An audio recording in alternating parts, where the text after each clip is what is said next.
Sir क्या कहना चाहेंगे हॉकर्स के लिए? आप हमेशा आवाज़ उठाते हैं और हमेशा हॉकर्स के लिए काम करते हैं, क्या कहना चाहेंगे इस मुद्दे पे? हम अलग अलग ये जो हॉकर्स के जो संगठन है उसके ये हम पत्रकार परिषद ले रहे हैं। हमारा ये कहना है कि केंद्र ने बनाया हुआ जो वेंडिंग एक्ट है वो वेंडिंग एक्ट लागू होना चाहिए। स्थानिक स्वराज्य संस्था महानगर पालिका ये एक्ट की अमलबजावनी नहीं कर रहे। ये एक्ट में ऐसा कहा गया है कि ये शहर के लिए 2.5% हॉकर्स ज़रूरी है। तो इसका मतलब है हमारे रीजन में और बाहर भी 2 लाख के ऊपर फेरी वालों की आवश्यकता है।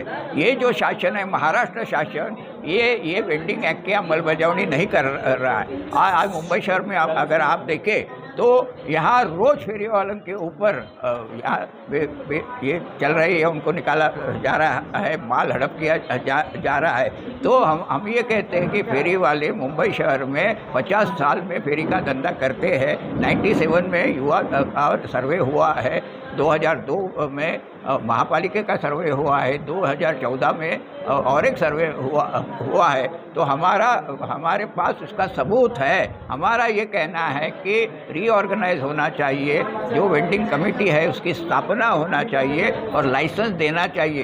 केंद्र का एक ये जो नगर विकास खाता है उसका ये सर्कुलर कहता है कि ये एक्ट की अमलबजावनी होनी चाहिए और जब तक नहीं हुई तब तक ये बेदखल नहीं करना चाहिए। और उसका पॉइंट 3 है, उसके इसमें फेयर सर्वे होना चाहिए। तो ये हमारा जो अर्बन डेवलपमेंट डिपार्टमेंट है, शिंदे साहब है, हम उनको अपील करते हैं कि आप यही जो ऑर्डर है जो केंद्र ने निकाली है वो ऑर्डर यहाँ लागू करो। ये हॉकर्स ने जो प्राइम मिनिस्टर के योजना के अंडर ये लिया है, लोन लिया है और ये लोन लेके तीसरे बार लोन लिया है, तो उनको भी ये इलीगल कहते हैं। तो ये क्या शासन है? खुद ही कानून की अमलबजावनी ये सरकार नहीं करती है। तो इसके लिए हमारी लड़ाई है। 8 तारीख तक हमारा आंदोलन चलते रहेगा, उसके बाद ही चलेगा। 8 तारीख को जो यहाँ म्यूनसिपल ऑफिसेस है, वार्ड है, उसके ऊपर हम बहुत बड़े पैमाने पे मोर्चा निकालने वाले हैं और आंदोलन करने वाले हैं। सर हॉकर्स के लिए पूरे मुंबई के अंदर हर एक लोग रहेंगे, जैसे तो आप ही के लोग रहेंगे, लगभग कितने लोग हो सकते हैं? हजारों लोग रहेंगे ना। आप आइए देखिए खुद ही तो आपको मालूम पड़ेगा। हॉकर्स हम ये साइन भी ले रहे हैं कि लोग कह रहे हैं कि हमारे बिल्डिंग के नज़दीक हॉकर्स यहाँ बैठे हैं तो हमको आसानी होती है, हमको फ्रेश माल मिलता है और हॉकर्स की आवश्यकता है। तो ये लोग भी शामिल होंगे उसमें।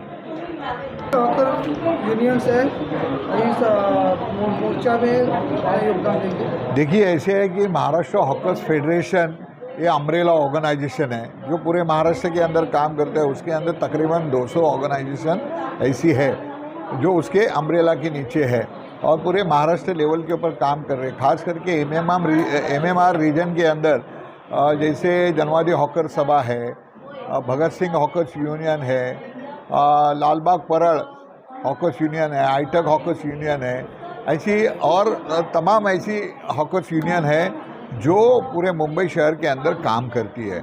और ये पूरे मुंबई शहर के जो हॉकर्स है उनको हम यूनाइटेड करने का कोशिश किए हैं। उनके ये जो फेरी वालों के ऊपर जो दमन शुरू है अभी फ़िलहाल पिछले 5-6 महीने से मुंबई के सभी फेरी वालों के ऊपर रैपिडली कार्रवाई हो रही है और उनको वहाँ से इवेक्ट किया जा रहा है। उसके संबंध में इसके पहले भी हमने जो है आंदोलन चलाए हैं। हमने ऐसा मतलब चुपचाप बैठे हुए नहीं, हम जनता के साथ मतलब वहाँ के लोगों के साथ, उन फेरी वालों के साथ हमारा अटैचमेंट है। हम चाह रहे शुद्ध चाह रहे ये कि 2014 की कानून की अमलबजावनी हो, उसके अंदर जो कोताही बरती जा रही है सरकार की ओर से, महाराष्ट्र सरकार की ओर से, वो कोताही नहीं बरती जाए। पूरे महाराष्ट्र के अंदर स्ट्रीट वेंडिंग टीवीसी का इलेक्शन किया जाए, मगर टीवीसी का इलेक्शन होने के लिए पूरी तरह से जो वहाँ के लोगों का, फेरी वालों का सर्वे करके जो वास्तव में वहाँ पर फेरी वाले बैठे वो टीवीसी के अंदर आना चाहिए, उसके प्रतिनिधि जाना चाहिए और उसकी योजना बनाना चाहिए, ये हमारा कहना है। तो हम कोई गलत बात नहीं कर रहे और हम बोलिए अपना महानगर पालिका के कमिश्नर से बोल रहे, सरकार के लोगों से बोल रहे, पुलिस वाला तो पूरी तरह से एकदम सुनने को तैयार नहीं है। मतलब पुलिस वाले को तो एक्स्ट्रा पावर दिया है ऐसा। वैसे कानून के अंदर अगर देखा जाए 3-3 अंतर्गत कानून के अंदर ऐसा दिया जाए कि पुलिस वहाँ पर कोई भी हस्तक्षेप नहीं कर सकती, मगर पुलिस जानबूझ के आ रही है। पुलिस वहाँ पर फेरी वालों को सता रही है, फेरी वालों के ऊपर हफ्ता मार रही है, और पुलिस जो है पूरी तरह से मतलब दहशत बनाई है फेरी वालों के अंदर।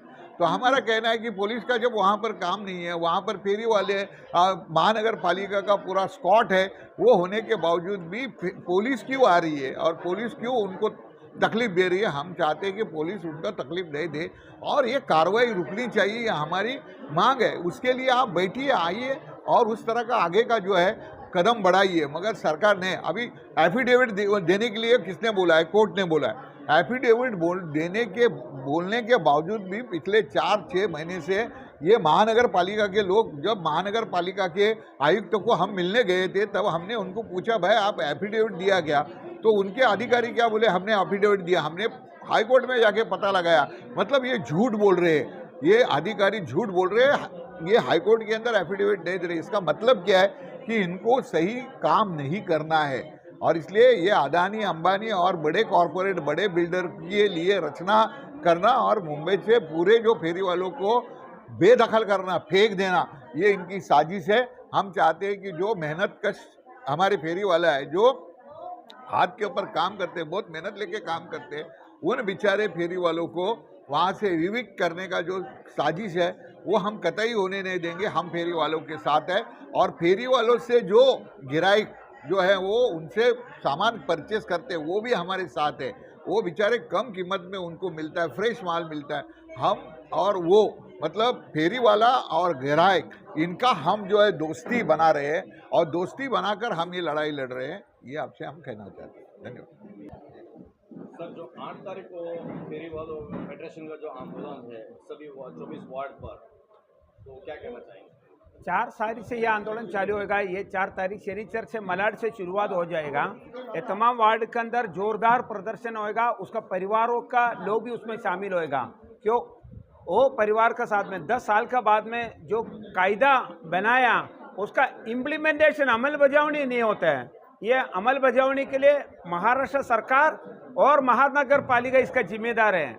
जो समय पे 2-2 टाइम में जो मांगा था, जो 8 अगस्त को भी 12 दिसंबर को भी मुंबई हाईकोर्ट ने बताया था आपके पास में कितना कितना पुरावा है, ये आप 500 रुपये का स्टाम्प पेपर में हमें लिख के दीजिए। एक सरल बात है। हम लोग भी मुंबई म्यूनसिपल कमिश्नर को मिला था, वो दे दिया, बोला अभी तक कोर्ट को नहीं दिया। इसके लिए हमारे को ये देश में बनाया हुआ कायदा महाराष्ट्र में अमल बजावनी कीजिए।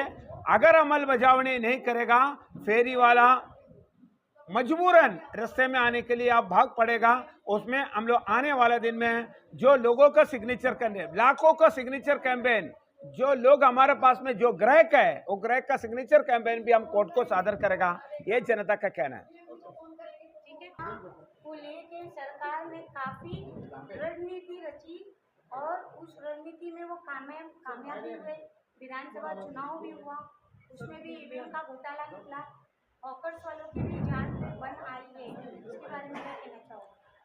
जैसे कि हम देख रहे हैं कि लाड़की बहन योजना के अनुसार जितना लाड़की बहन को पैसा दिया गया है 7,500 और वापस से अभी 2100 रुपया, लेकिन लाड़की बहन के योजना से क्या साबित होता है कि एक तो आपको यहाँ से पैसे दे रहे हैं और यहाँ से टैक्स भर के ले रहे हैं, जैसे पेट्रोल पे, भाजी पे या रस्ते तेल पे, और अलग अलग माध्यम से टैक्स लगाया जा रहा है।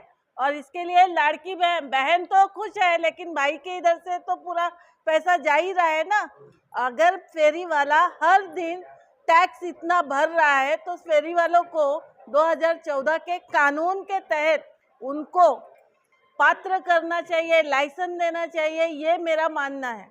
जिस तरह से 2020 से अभी तक फेरी वालों ने पीएम स्वनिधि का लाभ लिया और लाभ लेते हुए ये देखा कि लोन तो भर रहे हैं, उसका टैक्स भी भर रहे हैं, ब्याज भी दे रहे हैं, लेकिन अभी तक जैसे सरकार ने बताया था 2022 में कि ये जो चीज़ है पीएम स्वनिधि आप लोगे तो आपको इसका लाभ मिलेगा, आपको लाइसेंस मिलेगा, आपको बैठोगे तो आपका फोटो लगेगा और बाजू में नरेंद्र मोदी का फोटो लगेगा। इस तरह का उन्होंने आश्वासन दिया था, लेकिन आज क्यों नहीं मान रही है सरकार? ने मानना चाहिए। पीएम स्वनिधि के तहत सारे मुंबई के हॉकर्स पात्र है, ऐसा डिक्लेयर कर देना चाहिए। सर क्या लगता है साथ में ये हकीकत है कि सरकार जिम्मेदारी उठाना नहीं चाहती। आज 10 साल हो गए कानून लागू होने के बाद कानून का इम्प्लीमेंटेशन नहीं हुआ, जबकि इस कानून को लागू करने के लिए 17 साल हम लड़े, मुंबई हाई कोर्ट से लेकर सुप्रीम कोर्ट तक। जस्टिस वरियावा की देन है। जस्टिस वरियावा ने 2013 में अगर डायरेक्शन नहीं दिया होता तो 2014 में कायदा जो है लोकसभा और राज्यसभा में पारित नहीं हुआ होता। हमारे जितने भी सांसद थे उस समय उन्होंने यूपीए सरकार के अंदर दबाव डाल करके दोनों ये कानून लागू करवाया। लागू करवाने के बाद अब अगर हम माने यहाँ पे तो नगर विकास मंत्रालय जो है पिछले 10 साल से शिंदे साहब के पास है। जब वो मुख्यमंत्री थे तब भी उनके पास था, उसके पहले भी वो उसके पास था, यूपी सरकार में भी उनके पास था। तो 10 से 15 साल हो गए शिंदे साहब के पास नगर विकास मंत्रालय है। अगर नगर विकास मंत्रालय उनके पास है, ये सारी जिम्मेदारी उनके मंत्रालय की है।